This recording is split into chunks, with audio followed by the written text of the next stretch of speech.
சும்மா நீ தான் செல்ல கொடுத்து வந்த. என் பொண்ணு ஓடி போயிட்டாங்க மறந்துட்டு செத்து போயிட்டான்னு நினைச்சிட்டு இருக்கேன். எதுக்காக மறுபடியும் வந்த? ஓடி வெளியே போ வெளியே.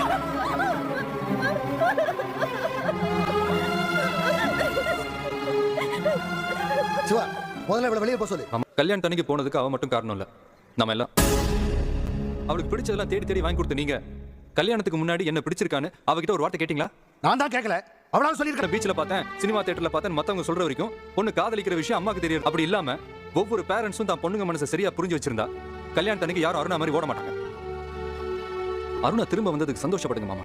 இப்ப நீ என்ன சொல்ல வர? இவள மறுபடியும் நான் ஊர் கூட்டிட்டு போனா ஊர் என்ன சொல்லும்? நான் தலை நிமிர்ந்து நடக்க முடியுமா? அப்போ இது வரைக்கும் நீங்க கவலைப்பட்டதெல்லாம் ஊருக்காக தான், உங்களுக்காக இல்ல. பொண்ணை பெத்து கல்யாணம் பண்ணி புருஷனோட அனுப்பிட்டு கண் கலங்கி நிக்கிறதோட மட்டும் பெத்தவங்க கடமை முடிஞ்சிருது இல்ல. ஏதோ ஒரு சந்தர்ப்பத்துல மறுபடியும் பெத்தவங்க கிட்ட திரும்பி வந்தா